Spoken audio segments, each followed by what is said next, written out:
겨울 날씨예요. 제일 걱정되는 게 아버지 또래 분들이세요. 걱정돼 죽겠어 아주. 어디 길도 미끄러운데 또 독감을 안 걸리셨는지. 근데 또 건강하게 또 이번 달 나오셔가지고 좀 반갑습니다. 예, 근데 오늘은 이 실내가 좀 춥네요. 그러니까요. 그래서 내가 지금 목도리를 두르고 코트를 입고 앉아서 방송을 하게 된 것을 시청자 여러분 양해해 주시기 바랍니다. 그거 뭐 기분 나빠하실 분은 한 분도 아니, 없을 것 같은데. 누가? 아, 기계를 보호해야 된다니까.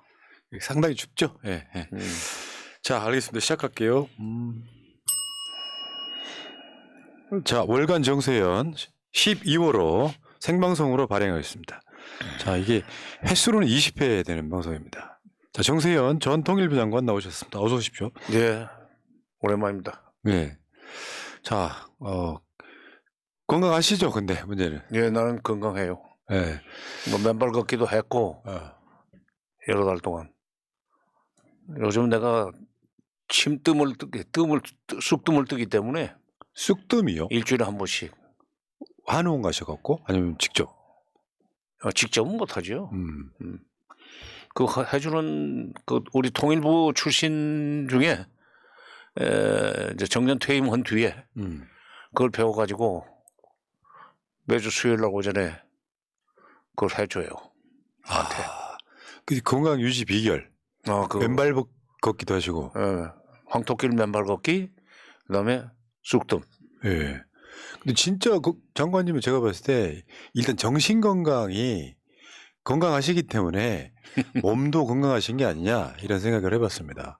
정신이 건강하면은 육체 건강도 맞죠? 자동적으로 온다고 그러죠. 정신 건강은 비결이 간단해요. 바쁘게 사는 거예요. 또 긍정적으로 사는 것도 있죠. 물론 긍정적으로 살고. 제가 아버지한테 많이 배웁니다. 아니, 키신저가 1923년생인데 금년 11월 달에 돌아가셨어요. 만 100살이 넘었는데 그분이 세상 뜨기 전까지도 계속 그 미국 외교나 국제정치에 대해서 상당히 그 의미 있는 그런 코멘트 내지는 권고를 내놓았었습니다. 그 아들 말에 의하면은 여기저기 자료를 보니까 항상 시사 문제를 예의 주시하면서 분석하고 거기에 대해서 메모하고 평가를 내리는 그런 삶을 살았기 때문에 100살까지 살았다. 뭐 그러더라고요. 진짜 키신저는 태어난 게 키신저하고 모택동하고도 만났던 그 정도의 오래된 분이죠, 그게? 키신저는 이제 1923년생이고 그런데 69년부터 중국을 출입해서 72년에는 닉슨 대통령을 모시고 들어가서 그 미중 정상회담을 했죠. 그때 미중 정상회담을 성사시킨 게 바로 헨리 키신저 당시에 안보보좌관이었죠. 그때는 대통령 안보보좌관. 모택동은 1893년생이고 그러니까 한 30살 차이 났었는데 이제 그때 그 키신저가 있었기 때문에 미중 관계가 개선되기 시작했죠. 그때부터. 요즘은 사이가 나빠졌지만. 그러니까요. 알겠습니다. 장관님과 함께 장관님은 진짜 보면은 그 숫자, 디테일 이런데 장관님은 제가 봤을 때 치매 걸리실 일이 없을 것 같아요. 머리 이렇게 막 쓰시는 분들은 왜? 그렇대요. 네. 그죠. 고스톱 쳐야 되는 이유가 치매 걸리는 거 방지용이라면서요. 그래요? 네, 어르신들. 근데 장관님은 너무 이런 게 강하시니까 알겠습니다. 감사하고요. 자, 오늘 방송 시작해 보겠습니다. 자, 이 이야기부터 한번 해볼게요. 장관님이 이제 4.19 때랑 관련이 있으신 분이잖아요. 4.19? 근데 그 4.19하고 이승만 연결해 보면 결국엔 부정선거하고 독재하다가 결국엔 쫓겨난 사건이잖아요. 4.19가. 그렇죠. 근데 문제는 그 전에 이승만이 이달에 독립운동가 선정돼서 1월 달에 독립운동가가 됐답니다. 국가보훈부에서 그렇게 결정했다면서요. 근데 저 이승만에 대해서 여러분들 아시는 분들은 아시겠지만 독립운동가라고 부르기는 민망한 사람이죠, 일단은. 글쎄, 이승만 대통령이 1875년생이고 한때는 뭐 조선조 말에 독립협회도 만들고, 물론 독립협회는 이완용도 들어갔었지만은 여러 가지 그 활동을 하다가 1905년에 세는 나이에 30에 미국 유학을 갔어요. 예. 그리고 이제 1945년 조국이 해방된 뒤에 들어오신 분입니다. 그러니까 미국서 1905년부터 45년까지 정확하게 40년을 사셨는데, 그동안에 미국에서 뭐 조지 워싱턴 대학에서 학사, 하버드 대학에서 석사, 프린스턴 대학에서 박사, 이런 이제 국제정치학 박사 학위까지 받으면서 뭐 그 독립청운 운동을 했죠. 그 독립운동을 가령 상해 임시정부에 있는 분들처럼 이 독립군이나 광복군과 연계해서 구체적으로 그 일본에 대한 저항 운동을 그 뒤에서 관리하거나 조종하는 그런 역할을 직접 하지는 않고 미국에서 우리나라 독립시켜달라고 하는 일제로부터 독립시켜달라는 청운 운동 온 것이 난 전부인 걸로 알고 있습니다. 우리가 이제 저 민족문제연구소 방송을 계속 하고 있는 방송이잖아요. 그런 자료들 보면 임시정부에서 탄핵된 최초의 대통령이기도 해요. 아니, 임시정부에서 그러니까 1919년 4월 달에 이제 임시정부가 생긴 뒤에 초대 국무총리로 됐다가 나중에 초대 그 대통령으로까지 뽑혔지만 25년에 결국 이제 탄핵되죠. 근데 결국 이제 그때도 몸은 미국에 있었을 거예요. 상해에 있지 않고. 어쨌건 그분이 상징성이 있기 때문에 나이는 김구 선생하고 동갑입니다. 생일이 조금 빠르죠. 그런데 김구 선생은 순전히 이제 국산이고 국내에서만 활동을 했고, 그래도 미국에서 뭐 정치학 박사까지 받고 또 미국에서 뭐 독립운동을 한다고 그러니까 상징성 때문에 대통령으로 모셨는데, 결국 내가 알기에 돈 문제로 탄핵이 됐어요. 맞죠. 그러니까 독립운동 자금을 갖고 그렇지. 미국으로 가서 돈 문제예요. 어떻게 보면 연락이 끊긴 뭐 이런 상황이고, 그 더 열받는 건 우리가 저 해방 이후에 반민특위 해체시킨 거. 요거는 사실 천인공동할 만한 일이잖아요. 그게 그러니까 해방 후에 대통령이 됐으면 독립운동을 제대로 한 분 같으면은 일제에 협조했던 이른바 친일 세력들을 반민족 행위자들이죠. 반민족 행위자들을 처벌했었어야 되는데 청산을 못 하지 않았어요. 이승만 정부에서. 그리고 나중에 결국 오히려 정부의 고관으로 군정에서 활동하던 사람들을 그대로 물려받았고, 그 사람들은 사실은 또 일제 때 일본에 협조했던 사람들이 미 군정에 협조를 했는데, 그런 연유로 해서 해방 후에 반민족 행위 처벌을 못한 대통령이 이승만 대통령입니다. 그리고 나서 대통령이 되고 정권을 연장시키려고 부정선거하다가 국민들로부터 쫓겨난 사람이란 말이에요. 그렇다 보니까 보수 진보 정권을 막론하고 이승만을 이달의 독립운동가로 선정한 적이 없었는데 갑자기 지금 그러게. 그러니까 이승만 정권 이후에 뭐 그 박정희 삼공화국이죠. 박정희 정권, 전두환 정권, 노태우 정권, 그리고 이 김영삼 정권, 그리고 이제 김대중 정권, 노무현 정권 뭐 이렇게 하다가 이 이명박 박근혜로 잠깐 넘어갔다 다시 이렇게 계속이 됐는데, 이승만 대통령을 독립운동가로 자리매김 할 수 있는 기회는 많았었습니다. 지금 해방된 날로부터, 조국이 광복된 날로부터 78년이 지난 뒤에 비로소 그 독립운동가로 이렇게 국가보훈부에서 결정을 했다는 얘기가 그만큼 그분이 독립운동을 했는지 안 했는지 분명치 않다는 그 물증이에요. 그게 사실은. 그렇죠, 그렇죠. 움직일 수 없는 증거야. 근데 이제 이번에 아마 홍범도 장군을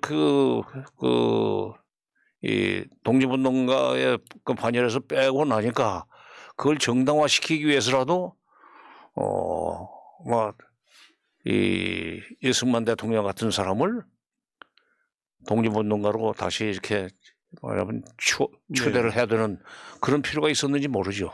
그러니까 지금 국방부 또는 보훈부가 지금 일제히 동시에 지금 이거 독립운동가는 보훈부고 국방부의 교재가 있어요. 정신전력교육기본교재. 이게 지금 이승만 찬양 1세기라고 지금 그러니까 우리가 이승만이라고 하면 저 이제 우리 소위 말하면 뉴라이트들이 이제 건국의 아버지 뭐 이렇게 이야기를 하는데 정부 수립이고 건국은 이미 상해 임시정부에서부터 시작됐던 거고 이 이념 전쟁을 다시 지금 일으키고 있는 거다 이거죠 지금.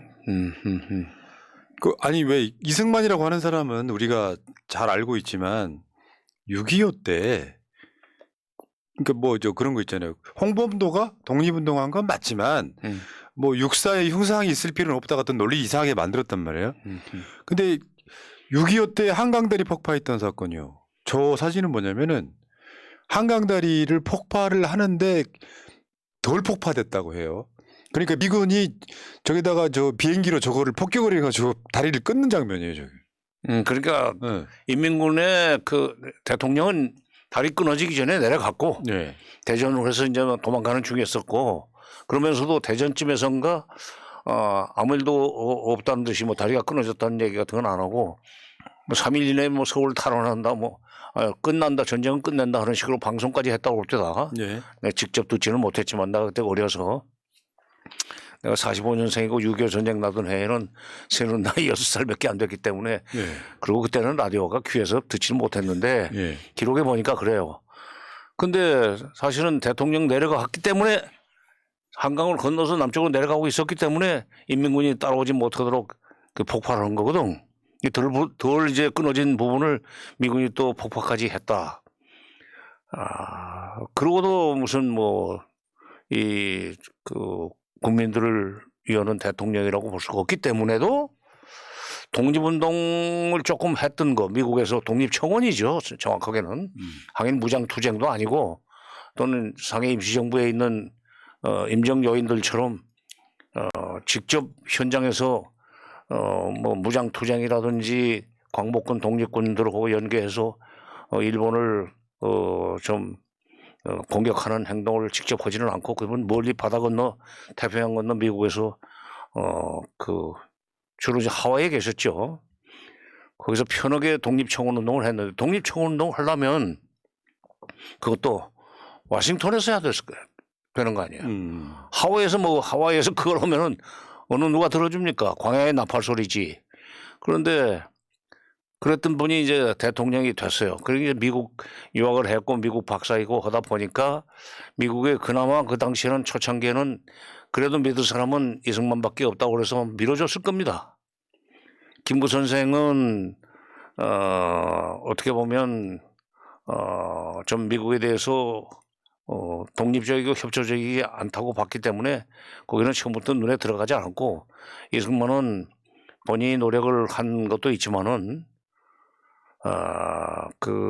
친미 정부의 수반으로서 나쁘지 않다고 해서 밀어줬을 텐데 그런 분이 반민족 행위 처벌도 제대로 못하고 6.25 전쟁 나니까 맨 먼저 도망가고 그러고 나서 무슨 지금 그리고 이제 독재를 하다가 60년이죠. 60년 4.19 때 4월 26일 날 하야성명을 한 걸 그렇게 기억을 하고 있는데 내 기억에는 그때 처음으로 그분이 국민이라는 말을 썼어요. 국민이 원한다면 하고 왜냐하면 그전에는 백성이라는 단어를 주로 쓰셨습니다. 그분이. 내가 중학교 3학년 때인데 3.15 부정선거가 60년 3월 15일 아니요? 그때 59년 말에 전주에 오셨어요. 헬리콥터를 타고 그 큰 치누크 헬리콥터 있잖아요. 저 탱크도 싣고 다니는 CH-47. 어? CH-47. 몰라 그 저건 네. 그 큰 헬기를 타고 전주에 오셨어요. 와가지고 전주 공설운동장에 시민들하고 학생들을 막 모아놓고 연설을 하는데 내가 직접 들었어요. 내가 우리 백성들을 모아놓고 그냥 뭐 좀 떨리잖아요 말이. 할 말이 딱 두 가지가 있다고. 첫째는 반공이요, 둘째가 방일이다. 반공을 강조하더라고. 네. 그러니까 일본에 대한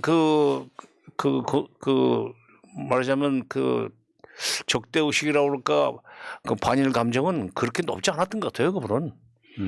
첫째가 반공이고 두 번째가 방일이라고 그랬어요. 일본을 막아야 된다고. 그때 그렇게 백성이라는 단어를 쓰시던 분이 그 이듬해 4월 26일 날 국민이 원한다면은 대통령직에서 하야하겠다고 그렇게 성명을 발표하더라고. 그래서 그 백성이라는 단어를 쓰는 거 보고 저분 머릿속에는 왕조관이 들어있구나. 전주 이시아죠 또. 오히려 그래서 그분이 대통령 된 뒤에 그 조선 황실의 후손들을 굉장히 박대를 했대요. 뭐 나라를 뺏긴 사람들이라고 해서 그런 게 아니라 그 오히려 제대로 정통은 자기 해야 된다는 거지. 양녕대군의 후손이니까. 미치겠네. 근데 그분이 하여튼 백성이라는 단어를 쓰시기 좋아했고 미국에 사실 때 미국 40년 동안 사시는 동안에 여러 가지 뭐 그 해방과 관련해서 광복과 관련해서 전혀 활동을 안 하신 건 아니지만 청원에서 그치고 말았다. 그리고 해방되고 나서 2차 대전이 미국 승리로 끝나고 나니까 바로 미국에다 줄 연결돼 가지고 주로 이제 메가더 쪽에다 줄을 섰죠. 예. 메가더한테 이제 편지 보내 가지고 메가더가 비행기를 보내줘서 여의도로 내렸는데 자관 그분은 대통령이 된 뒤에 반미족 행위 처벌 못한 것 때문에 독립운동을 했다고 그 추앙할 수 있는 그런 근거는 없는 분입니다. 맞죠. 그러니까 이승만이 물러나는 것도요. 비사를 보면 끝까지 안 물러나고 또 4.19 관련해서 시민들 더 죽일 수도 있는 상황이었는데 미국이 그만두세요 해서 물러났다는 이야기가 정설처럼 받아들여지는 거죠. 아니, 지금. 그게 뭐 정설일 거예요. 왜냐하면 그 이승만이 초기에는 미국 말을 잘 들었는데 6.25 전쟁이 끝나고 난 뒤에 이제 그 6.25 전쟁이 결국 이제 휴전으로 끝나잖아요. 그 휴전 협정을 굉장히 반대를 했었습니다. 그 휴전협정의 그 협상 자체에 반대를 하고 그래서도 이제 우리 대표가 거기 들어가지는 못했는데 뿐만 아니라 이게 휴전이 되고 나서도 계속 북진 통일만 강조하고 밀고 올라가려고 자꾸 그러니까 그 미국 측에서는 굉장히 불편한 존재였었어요. 지금 해상 그 경계선이라는 게 NLL이라는 것이 북방 한계선이라고 지금 번역이 돼 있는데 Northern Limit Line NLL 그걸 왜 그었는가 하면은 육상의 그 분계선은 휴전협정에서 그 결론이 났었습니다. 말하자면 그 지금처럼 태극기 모양으로 이렇게 돼 있는데 서쪽은 좀 우리가 올라가고 서쪽은 내려오고 북쪽이 내려오고 우리가 동쪽으로 올라가는 그런 식으로 그 경계선이 군사분계선이 그어졌는데 해상 경계선을 긋지를 못하고 끝났어요. 바로 그걸 이용해서 자꾸 이승만 대통령은 북진하려고 그러니까 그걸 막기 위해서 만든 것이 NLL입니다. 네. 그러니까 북방 한계선이라는 게 북한이 내려오는 것을 막는 북쪽의 마지막 한계선이라는 뜻이 아니라 우리가 자꾸 올라가는 걸 막기 위해서 예. 미군 사령관, 유엔군 사령관이 그어놨던 거죠.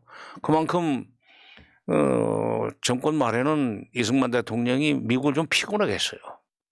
그러니까 그런 이제 4.19 학생들 그 총격 사건도 있고 그러면서 국민 여론이 반 이승만으로 돌았으니까 차라리 미국 말을 잘 듣는 사람이 사우스 코리아를 지배하도록 하는 것이 낫겠다 해서 이승만은 좀 밀어내려고 했답니다. 예. 그때 대안으로 생각했던 것이 고분고분하게 말 잘 들을 수 있는 장면. 아, 자 어쨌건 그 국방부 교재에 이승만 찬양 일색인데 왜 역사라는 게 공과가 있다고 주장하는 게 우리나라 보수 세력 아니에요. 독재했다고 하니까 박정희는 공도 있다 이렇게 이야기하는 것처럼 그러면 현재 국방부 교재에 이승만을 찬양만 해버리면 이승만의 과가 있잖아요. 진짜 한강다리 끊고 먼저 도망간 거. 그게 국방이에요.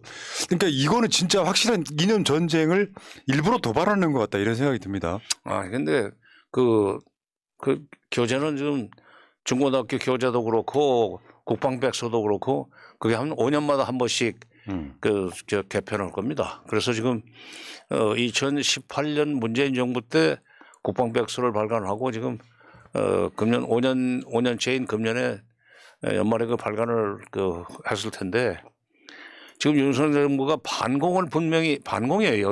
그렇죠. 방공. 반공이지. 반공이다 보니까 역대 대통령 중에서 역대 정부 중에서 가장 반공을 강력하게 표방했던 것이 이승만 대통령입니다. 이승만 정부입니다. 박정희 정부도 5월 16일 날 군사 쿠데타 일으켜 가지고 그 KBS 라디오로 그때 혁명 공약을 낭독했죠. 박종세 아나운서가. 그때 반공 그동안 9회만 거쳤던 반공을 국시의 제1의로 삼고 하면서 시작하는 것이 이제 그 혁명 공약인데 그 박정희 정권도 처음에는 반공을 국시의 제1위로 삼는다고 했지만 결국 나중에 승공통일론으로 바뀌었어요. 승공 이긴다. 네. 이긴다. 승공을 하려면은 경제를 발전시켜야 된다. 근데 이승만 때는 무조건 반공이고 북진밖에 없었어요. 경제는 뭐 전혀 신경 안 썼고. 그러니까 지금 그 반공을 그 국시의 제1의로 삼고 있는 윤석열 정부가 이승만 대통령을 예. 죽여 세우고 국방백서에서도 이승만의 반공주의를 국방부의 이런 국방정책의 철학적 기초를 삼는 것은 그건 어떻게 보면 논리적으로 당연한 귀결입니다. 그러니까 그게 잘했다가 아니라 충분히 예상되던 일이다. 근데 그렇지. 이렇게까지 역진하는 건 좀 역사에 보면 이건 퇴행이잖아요. 글쎄 퇴행은 퇴행인데 네. 이게 그 밀물이 들어왔다가 또 썰물로 빠지고 밀물이 들어왔다가 이러면서 물이 들어올 때도 한꺼번에 확 들어오지 않고 뭐 그 밀려 들어왔다가 좀 약간 빠졌다가 다시 밀고 올라오지만 나갈 때도 보면은 한 건에 쑥 빠져나가질 않고 뭐 들어왔다 나왔다 하면서 그렇죠. 빠지는데 그 정도로 약간 좀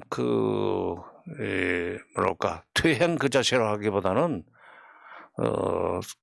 영어로 하면 백앤프로 앞으로 갔다 뒤로 갔다 하는 그런 정도로 생각을 해야지 완전 퇴행이라고 하면 이거 살 수 있어요?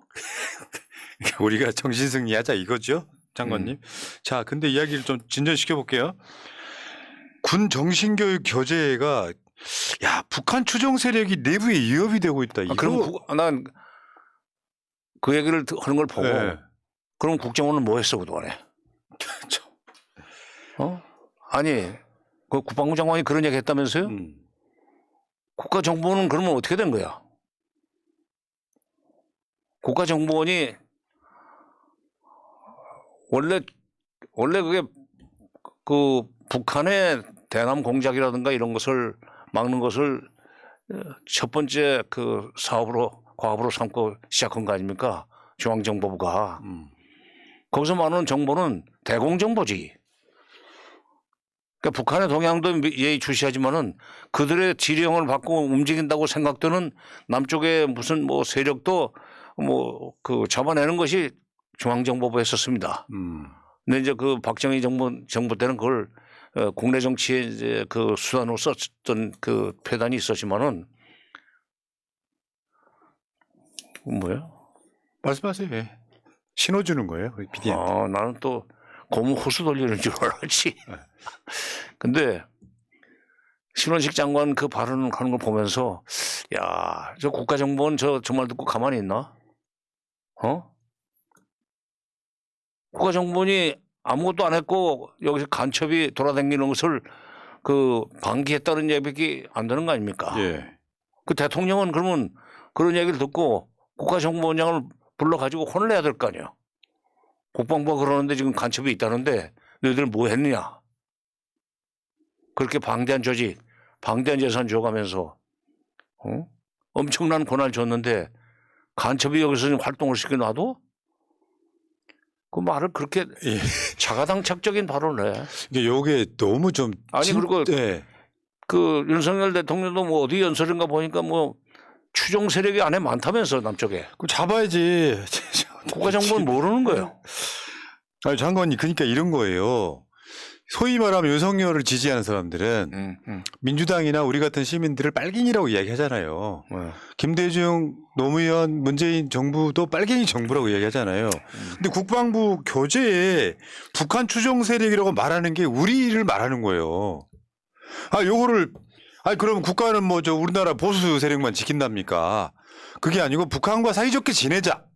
요거를 이 사람들은 북한 추종 세력이라고 이야기를 하고 평화는 머릿속에 없이 계속해서 내부 위협이면서 그러니까 북한도 밀어내지만 남한 내에서 평화를 지키자는 사람들 다 빨갱이라고 몰아붙이는 그런 거잖아요. 그러니까 아주 논리적으로 아주 그뭐 1차원적 그 논법인데 수준이 낮은 거죠. 사실은. 반북 아니면 친북이라는 거예요. 반북 아니면 그러니까 북한을 비판하는 사람도 세게 반대하지 않으면 반북이 아니면은 적절하게 그 적당하게 비판하면서 그래도 남북 관계는 조금 평화적으로 관리를 해야 된다 하면은 반북이 아니니까 그것은 친북이고 그러니까 그러면 빨갱이다 이렇게 되는 거지. 논리가 이상하긴 하죠. 아니 진짜. 그건 유치원 수준의 논리도 아니에요. 그건. 이게 이런 교재에다 써가지고 군인들 정신교육을 하겠다. 뭐 이거는 좀. 근데 요즘 그 20대가 그렇게 어리석습니까? 그냥 비웃죠 뭐.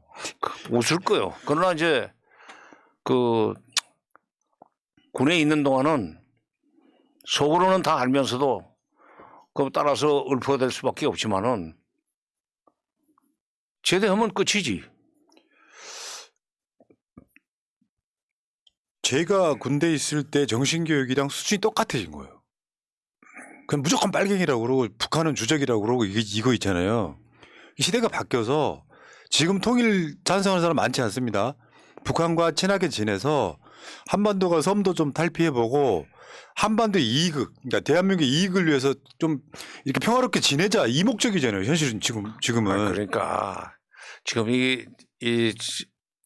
이른바 지금 현 정부의 통일 외교 안보 분야의 관리들은 그 고관들은 그 한반도의 지정학적 특성에 대한 배려도 없고 그다음에 그 한국이 지금 마치 어디 태평양 한가운데 있는 섬나라인 것처럼 북한을 무조건 욕해대고 뭐 북한에 대해서 그 험한 얘기를 해도 그리고 북한을 자극해도 아무 일도 없을 테니까 국내 정치를 위해서는 반북, 소위 반공 이것을 더 강화해야 된다 하는 식으로 생각을 하는데 그렇게 밀어붙이는데 지금 20대 가령 군에서 나온 정신교육 교재가 그렇다면은 20대 학생들이 이제 20대 군인들이 지금 대학 댕기다가 간 사람들입니다. 그렇죠. 대부분 그렇겠죠. 대부분 대학 요즘은 고등학교만 졸업해가지고 군대 안 데려갈 걸? 어쨌건 고등학교 졸업 이상인데 우리나라의 그 고등학교 졸업 이상의 그 학력 소유자가 그런 말에 그게 세뇌가 될 것 같아요? 그러니까요. 장관 이거 있어요. 이거. 통일 후에 북한 인권 가해자의 책임을 묻겠다. 이건 또 뭐예요? 통일 후에 뭐 북한 인권? 그러니까 통일 후에 아니 통일도 지금 안 되는 상황인데 통일 후에 북한 인권 가해자의 책임을 묻겠다면서 우리나라 범정부의 종합 계획을 공개했어요. 북한 인권 증진 종합 계획. 아니 나 지금 그러니까 통일된 뒤에 지금 현재 이 시간 현재 북한에서 인권 가해자들 김정은부터 시작해서 북한의 이제 당정 간부들겠지만 통일되면 가만 안 두겠다, 처벌하겠다 그 얘기인데 그러니까 통일된 뒤에 너희들 가만 안 둘 테니까 그때 우리들한테 혼나지 않으려면 지금 이렇게 인권 다뤄보지 그렇죠. 마라 하는 얘기인데 그게 말입니까 막걸리입니까? 진짜 막 너무 좋아요 이 정권 정말 정말 인권을 증진시키려면 북한의 인권을 증진시키려면 북한이 개방 개혁을 통해서 경제 사정이 좋아지도록 환경을 만들어줘야 됩니다. 대표적인 것이 이제 미국 관계인데 미국과의 관계 개선인데 중국이 미국과의 관계 개선 수교를 하고 난 뒤에 맘 놓고 개방 개혁을 해서 경제가 좋아지니까 밑에서 자동적으로 인권 개선 요구가 나오기 시작했어요. 아무리 그게 공산주의 체제지만은 베트남도 95년에 미국과 정식 수교를 한 뒤에 맘 놓고 개방 개혁을 해가지고 베트남이 지금 동남아에서 가장 빠른 속도로 경제 발전이 되면서 거기도 인권 문제가 거의 지금 없습니다. 그러니까 우리도 그런 경험이 있잖아요. 70년대, 80년대, 60년대는 말할 것도 없고 60, 70년대 경제 성장을 한답시고 막 그냥 몰아붙일 때 사실은 정치적 탄압도 있었지만은 경제적 약자들이 정말 인권 유린을 많이 당했었어요. 사장들이 진짜 뭐 그 자기 직원들을 마음대로 그냥 그 때리고 말이지 뭐 월급도 안 주고 뭐 내쫓아버리고 이러면서 그 인권 탄압을 많이 했었는데 그때 외국에서 국제 엠네스티 인터내셔널이니 뭐 이런 단체들이 와가지고 계속 한국 정부에 대해서 인권 개선을 하고 압력을 넣지만 당시에 60년대 박정희 정권이나 무슨 뭐 박정희 정권 60, 70년대죠. 80년대 초까지도 전두환 정부 때까지도 그 정부에서 콧방귀도 안 꼈습니다. 그러나 60년대, 70년대 경제 성장이 일어나면서 80년대로 넘어오면서부터 1인당 소득이 올라가기 시작하지 않았어요? 예.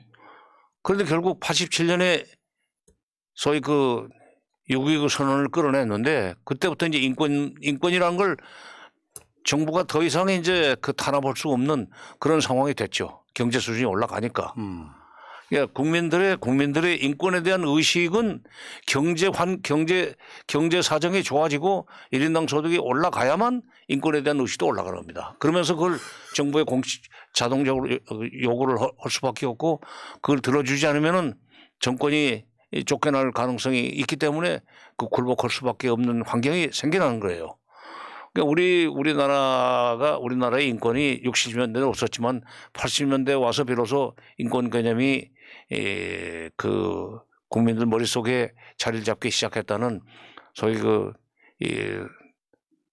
성공 사례를 감안해서라도 북한이 마음 놓고 개방 개혁을 할 수 있는 여건을 우리가 만들어주면 그게 바로 인권 증진 방안입니다. 맞습니다. 너희들 인권 지금 탄압하는 놈들 이름 적어놨다 절대로 가만 안 둬. 너는 말할 것도 없고 너희 자손까지 그냥 완전히 무기징역에 처할 거 하면은 그쪽에 있는 지금 집권자들이 그때 안 당하려면 지금부터 인권 개선해줘야 되겠구만 하고 인권 개선해 줍니까? 그 있잖아요. 우리가 그 북한 탈북자분들 방송을 한 1년 넘게 했어요. 근데 그분들 이야기하고 그 채널에 의해서 하는 그 이제 만나러 갑니다. 이만갑. 이거하고 내용이 너무 다른 거예요. 그러니까 그쪽에 나온 사람들은 북한의 실상을 과장해서 이야기를 해야 되고. 이만갑 쪽이? 네, 그렇죠. 그러니까 북한 이야기를 굉장히 좀 과장되게 이야기를 하는 거고 우리 방송 나왔던 분들은 그 정도 인권 상황은 아니다라고 서로 주장이 달라요. 그러니까 지금 대한민국에서 보수 세력이나 정권 차원에서 보면 북한은 인권 상황이 매우 심각해야 돼요. 그러니까 아니 세상에 통일 후에 북한 인권 가해자의 책임을 묻겠다는 아니 언제 통일되는데? 그러니까요. 웃겨서 한 말씀 드렸고요. 그 김정은의 목을 따겠다라고 이야기했던 게 최근에 신원식이에요. 신원식 참수 훈련하겠다. 그 신원식이 이번에는 저 천안함 이번에 복원돼서 다시 이제 활동을 시작한 천안함 가서 즉강 끝이라고 이거를 조를 만들었더만요. 즉시 강력히 끝까지 원칙을 응징하겠다 이건데 천안함 사건이 뭔데요? 그들의 주장에 의해서도 무기력하게 북한의 잠수정에 의뢰에 당한 거잖아요. 글쎄, 북한이 대남 도발을 하면은 즉각적이고 어떻게? 강력히 끝까지 즉 강끝 강끝 예. 응징을 하라. 음. 진짜 방한통수야. 그렇죠, 그렇죠. 무슨 소리냐면 무슨 얘기냐면 안방여포. 불행히도 참 서글프게도 한국군에 대한 그 전시작전 통제권은 지금 아직도 주한미군 사령관이 가지고 있습니다. 그러네요. 명목상으로는 유엔군 사령관이지만 연합사 주한미군 사령관이 모자가 3개가 있어요. 주한미군 사령관이자 유엔군 사령관이고 한미연합사 사령관입니다. 예. 근데 하여튼 한국군에 대한 전시작전 통제권을 주한미군 사령관이 가지고 있는 조건에서는 주한미군 사령관이 때려. 저 도발했으니까 그야말로 즉각적이고 뭐 끝까지 그리고 강력하게 응징을 해줘. 그런 식으로 허락하기 전에는 총 한 발도 못 쏘는 것이 대한민국 군대의 운명입니다. 예를 들게요. 68년 1월 21일 날 김신조 사건이라는 게 일어났죠. 30몇 명 정도 되는 그 특별 대남 공작원들이 지금 자문 넘어가는 그 길목에 자문 넘어가는 길목에 뭐면은 당시 종로 경찰서장 최규식 총경이 거기서 순직을 했다고 그래서 거기 동상에 서 있는데 참 청와대 뒷산까지 왔어요. 특공대가. 근데 이제 운 좋게 그것이 그 청와대까지 들어가지 못하고 발각돼서 경찰들이 이제 총격전을 벌이고 그러면서 이제 김신조 한 명만 남고 나머지는 도망가서 월북해 버렸는데 그런 일이 일어났을 때 박정희 대통령이 68년입니다. 68년 박정희 대통령이 바로 북한 때리려고 그랬어요. 자기를 죽이려고 그랬고 실제로 이 김신조가 와서 그런 그 지시를 받고 내려왔다는 것을 자백을 했으니까 때리려고 그랬죠. 그때 미국이 한 대 맞고 끝내라고 끝냈습니다. 한 대 맞고 끝내라. 왜냐? 북한이 그런 일을 벌였다고 그래서 이쪽에서 군사적으로 치고 북한을 공격하고 들어가면은 그쪽에서 다시 반격을 가할 거고 그러다 보면 주거니 받거니 하다가 에스컬레이트 되면은 그게 국지전으로 번지고 국지전이 전면전으로 가는 그것은 그야말로 뻔한 일이다. 그래서 즉각적이고 끝까지 강력하게 대응을 못했어요. 또 83년 10월 9일 날 범안 항군에서 아웅산 묘소 폭파 사건이라는 게 일어났었죠. 예. 기억하죠? 권 대표. 어마어마했죠. 저 중학교 때 있거든요, 이게. 그래요? 엄청난 사건이었죠. 이게. 글쎄. 17명이나 그날 참 웃지 못할 그 에피소드인데 그날 월남 대사가 다른 사람들은 다 먼저 와서 도열해 있었고 전두환 대통령이 아직 지금 숙소에서 떠나지 않았어요. 그 전두환 대통령이 도착하면은 이제 누르려고 돼 있는데 준비가 돼 있는데 월남 대사가 뒤늦게 도착을 했는데 마침 그분이 머리가 좀 벗어졌대. 그래서 그 북쪽에서 온 공작원 3명은 드디어 전두환 도착했다. 눌러라. 그렇게 가지고 그런 일이 일어났는데 전두환 대통령이 바로 그 북한에서 북교의 소행이라는 식으로 얘기를 했고 그리고 칠라고 했지. 그때도 미국은 참아라. 이거 진짜 전면전으로 번지면은 미국은 뒷감당 못한다. 한 대 맞고 끝내라. 진짜.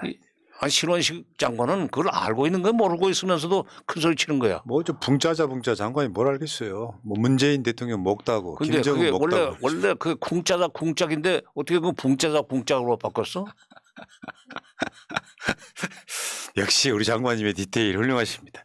아니 훌륭이 아니라 네. 나는 옛날에 막걸리 깨나 먹던 시절에는 한 잔 먹으면 젓가락 두드리고 말해 숟가락 두드리면서 쿵짜자 하고 뭐 안 들어가면 안 나온다 안 나오면 쳐들어간다고 뭐 안 그랬었는데. 나오면 쳐들어간다 붕짜자 붕짜 근데 이거예요. 그걸 쿵짜인데 붕짜자 그래. 모르겠습니다. 근데 말씀인즉슨 실제로는 저렇게 말만 저렇게 하는 거지 응징도 못 할 거면서. 그러니까 그렇게 강하게 얘기를 하면은 국민들이 그 정부를 믿어주리라고 생각을 해서 그러는데 우리 국민들이 대한민국 군대는 미국의 허락이 떨어지기 전에는 총 한 방도 못 쓴다는 것을 서글프지만 다 알고 있는 그런 앞에서 무슨 그렇게 뻥을 치고 예, 그래. 알겠습니다.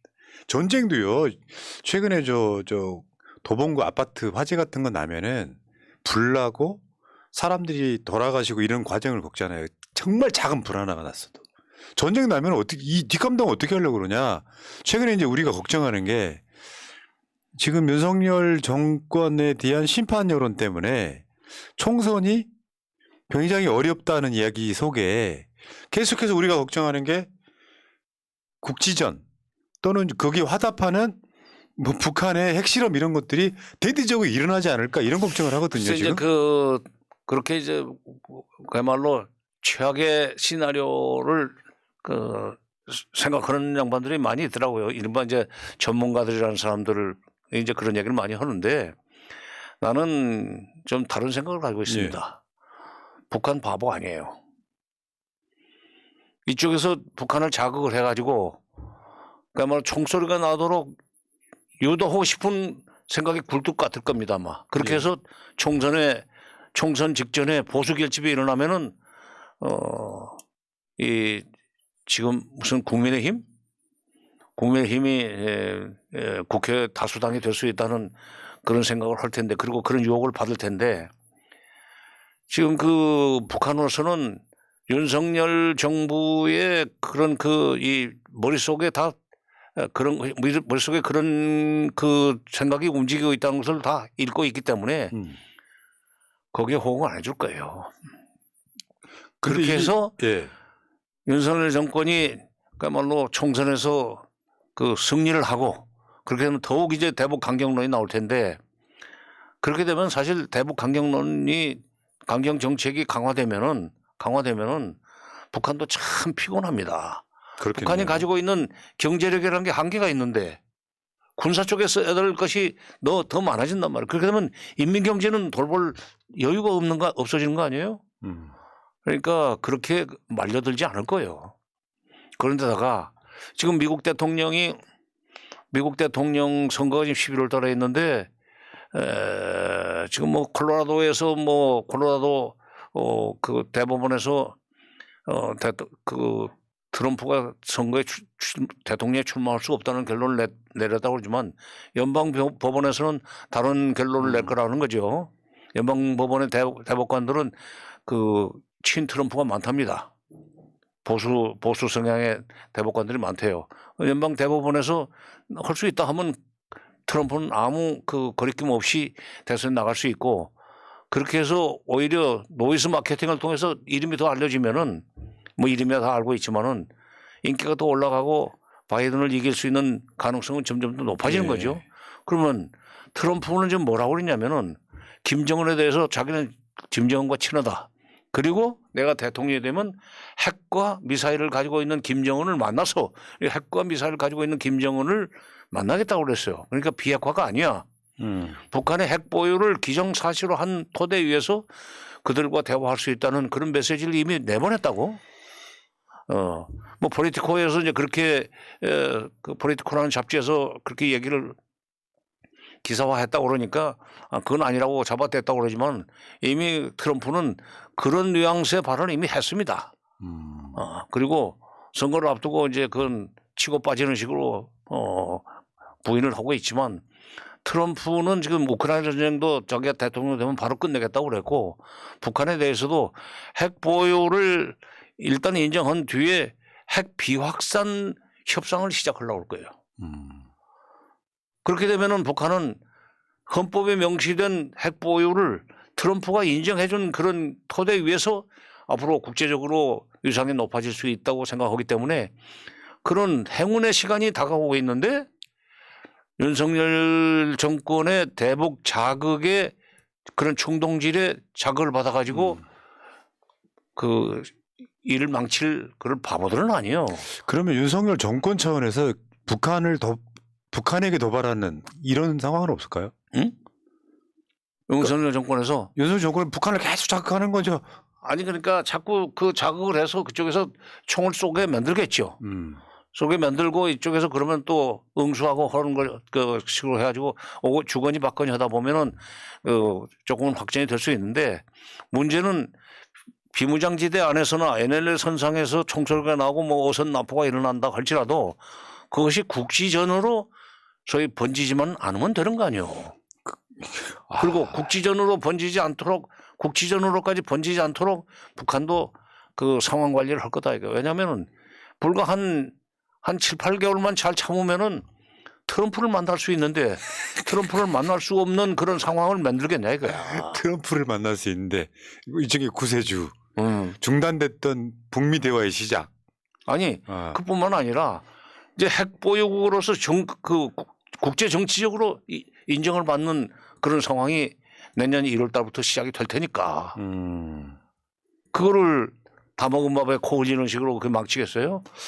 그러고 듣고 보니까 조금 안심이 되는데. 아니 나는 그러니까 학자들은 뭐 그런 걱정을 하는데 나는 내가 이게 잘못하면 오만하다는 얘기를 들을 수 있을지 모르지만 나도 77년에 통일원에 들어가서 쭉 그동안에는 자료를 통해서만 북한을 봤지만 70년대 말부터는 직접 북한을 상대했습니다.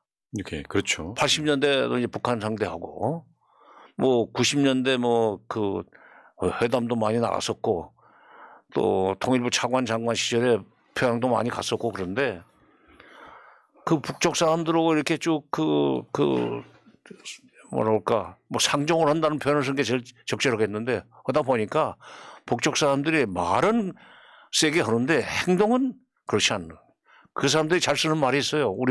우리한테 짖는 개는 물지 못한다는 표현을 쓰는데 그야말로 북한도 세게 짖으면 그 물지 않는다는 얘기야. 목소리만 크다. 그쵸. 그게 세게 보이긴 한데 여린 사람들이다. 이렇게 분석할 수도 있는 거예요. 그러니까 신원식 장관이 그런 식으로 해서 뭐 북한이 총소리를 내도록 만들고 싶었겠지만 그것이 선거에 도움을 정도로 보수 결집을 일으킬 정도로 북한이 도와주지는 않을 거예요. 아마. 왜? 거기에 말려들었다가는 이 방송 들을 거예요. 북쪽에서. 거기에 말려들면은 트럼프 못 만나 이제. 그렇겠네요. 그러면 자기네들이 그동안에 그야말로 고생 해가면서 사실상의 핵 보유국이 됐는데 그 미국으로부터 인정받아서 국제정치적으로 인정받을 수 있는 기회가 날아가 버리는데 그렇게 하겠어요? 자, 북한은 뭐 안 할 것이고 혹시나 윤석열 정권의 작은 도발은 있을 수 있다 이렇게 결론 내려도 돼요. 그건 네. 그쪽에서 그러니까 가는 방명이 오는 홍두깨라는 속담이 있지만 때리면 저놈들이 분명히 홍두깨로 때리는 식으로 반격을 할 거고 그러면 우리가 더 세게 때리고 그러면 총소리가 나고 그러면 총선 직전에 이거 뭐 신문에서 이제 조중동에서 크게 보도해주고 그러면은 큰일 났네. 대통령을 밀어주기 위해서는 이번에 국민의힘을 많이 찍어야 되겠구만 하는 식으로 되리라고 생각을 하겠지만 북한이 거기에 협조하지 않을 거다 이거야. 또 이런 측면도 있을 거예요. 문재인 대통령이 북한과 한참 대화 막 시작할 때 지지율이 막 7, 80% 나왔었잖아요. 그건 보면 보수 세력들도 결국 지금 윤석열 정권의 오늘 대화 그러니까 장관님하고 저거 이야기한 스탠스는 극우 성향이잖아요. 말도 안 되는 막 주장을 하고 있는 건데 다수의 건전한 보수들은 평화를 더 원한다는 것이 사실 국민적 정서 아닙니까? 그렇죠. 네. 아이고 참. 자, 알겠습니다. 자, 오늘 또 이야기 들어보니까 장관님한테 말씀을 들어야 이게 불안하지가 않아요. 장관님 혼자 뭐 이렇게 한 50분 뭐 1시간 가까이 방송하신 거 들어야 벌써 그렇게 됐어? 네. 그럼요. 50분은 안 됐네. 장관님 48분밖에 안 됐어. 저 디테일 장관님 이야기를 들어야 우리는 좀 불안하지 않다. 왜? 우리도 굉장히 지지하는 입장에서 날이 막 서 있거든요. 불안불안하고. 아니에요. 이른바 총풍, 북풍. 음. 그때 어느 김대중 후보와 이해창 후보 대결 시기였었나? 대선. 그때 이해창 쪽에서 맞아. 총풍을 유도하려고 그랬죠. 그랬죠. 예. 북한이 협조 안 했습니다. 그렇죠. 총풍 유도를 하려고 했는데 하려고 안 불발. 됐죠. 예. 안 됐지. 그다음에 내가 저 뭐야 95년에 지방자치 선거가 있었죠. 95년 6월 달에 6월 27일 날 지방자치 선거가 있었는데 그 선거를 앞두고 소위 보수 결집을 좀 지방선거지만 보수 결집을 유도하기 위해서 당시 대통령 주변에 있는 사람들이 판문점에서의 이 총소리가 나는 그 상황을 조금 유도한 측면이 있어요. 나 그때 청와대 비서관이었기 때문에 내가 참 그때는 말 못했지만 지금 말하는데 그래서 이 북한이 이제 남쪽을 향해서 뭐 총을 쏠 포대를 설치하고 하는 것들을 밤에 사진을 찍어가지고 적외선 뭐 카메라로 찍어가지고 막 방송에다 내면서 북한이 이런 짓을 하니까 우리가 거기에 대비를 해야 되고 그러려면은 이번에 그때 신한국당인가 어떻게 해야 되나? 신한국당이었을 거예요 당시. 예. 김영삼 대통령 때가 신한국당이죠. 그 전에 이제 자민당이었다가 자민당이다 그 다음에 신한국당으로 바뀌었죠. 민정당, 민자당, 신한국당. 음. 그걸 도와줘야 된다 하는 식으로 끌고 가고 싶어 했는데 북한이 그렇게 적극적으로 협조를 않더라고. 95년 그랬고 97년 대선 때도 그때는 한나라당인가? 한나라당 쪽에서 총풍을 유도했는데 그게 잘 안 됐고 그런 그 사람들은 그러니까 남쪽에 보수 정권이 들어서는 것이 피곤해요. 자기들도. 알겠습니다. 북한은 호응하지 않을 것이다. 예. 네. 알겠습니다.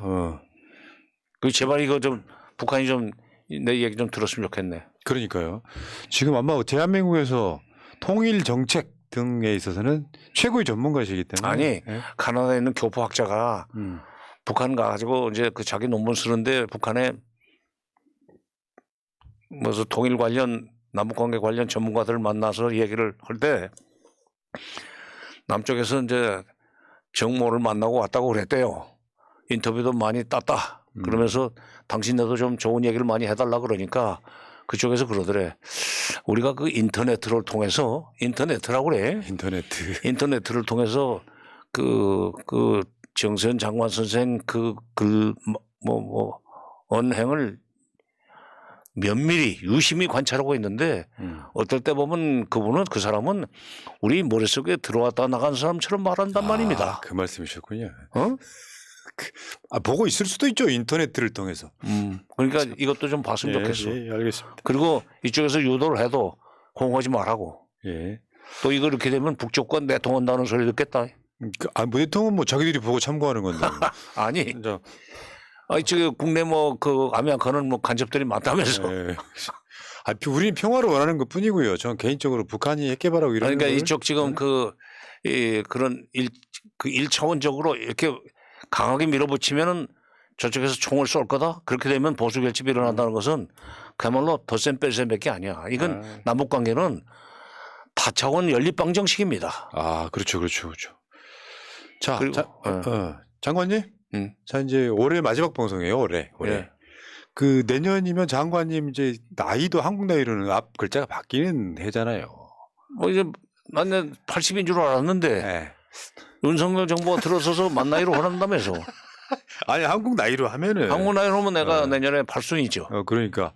근데 진짜 저는 장관님이 이제 연말에도 뵙고 어차피 다음 달에 또 한 2, 3주 안에 또 뵐 것 같긴 한데. 그 얘기 나왔으니까 지금 북한 노동당 8차 국위 전원회의가 26일부터 지금 열리기 시작했는데 12월 초에 정치국에서 12월 말에 8차 국위 전원회의 연다고 예고를 했는데 어저께 열리기 시작했어요. 그래서 아마 26, 26, 27, 28, 29, 30 이렇게 한 4, 5일 계속될 것 같은데 그렇게 되면 내년 1월 1일 노동신문에는 뭐 중앙방송이나 뭐 중앙통신 같은 데는 이번 8차 국위 전원회의에서 결정된 내용들을 쫙 발표를 할 겁니다. 내년도 그러니까 소위 대남 정책, 대미 정책 또는 대내 정책 방향을 분명하게 밝히고 지금 시작할 텐데 그거를 우리 새날 시청자들한테 좀 상세하게 설명해야 될 것 같아요. 그래서 최대한 빨리 모실게요. 그러면 좀 다음 주? 다음 주 수요일? 다음 주 수요일도 괜찮아요. 나는. 알겠습니다. 다음 주 아니면 그 다음 주에 이렇게 한번 정해보겠습니다. 그렇죠. 네. 자, 올해 마지막 방송이고 그래서 또 우리 어르신, 우리 아버지가 여기 자식들한테 이 카메라 보시고 덕담 한마디, 새해 덕담 한마디 해주십시오. 예. 내년에 이제 경진년이라고 합니다. 경진년이라고 그러죠? 경진년에 복 많이 받으시고 건강하시기 바랍니다. 특히 남북관계 관련해서 윤석열 정부의 대북 자극적인 행동 그것이 지금 총선에서 보수 결집을 불러올 수 있다고 생각을 하고 그런 일을 벌일지 모르겠는데 북한이 거기에 호락호락하게 끌려 들어가지 않을 거라는 말씀을 조금 전에 드렸는데 제 말씀을 믿고 그렇게 불안해하지 마십시오. 그리고 새해 복 많이 받으시고 건강하시고 좋은 일 많이 성취하시기 바랍니다. 네. 아버지도 건강하셔야 돼요. 응? 아버지도 건강하셔야 된다고. 난 뭐 침뜸하고 맨발 걷기 오니까 건강해요. 알겠습니다. 자연수 프렌치 도우와 펄루비님 감사하고요. 장관님 건강하시길 화살 기도 쏩니다. 이렇게 건강하시라고요. 자, 장관님은 그러면 내년에 빠르면 일주일 안에 늦어도 2주일 안에 다시 뵙겠습니다. 네. 자, 오늘 감사했고요. 올해 12월 달 마지막 방송 월간 정세현 마치겠습니다. 고맙습니다. 예, 감사합니다. 민주주의 평화 통일 다 죽어간다 이대로는 놔둘 수 없다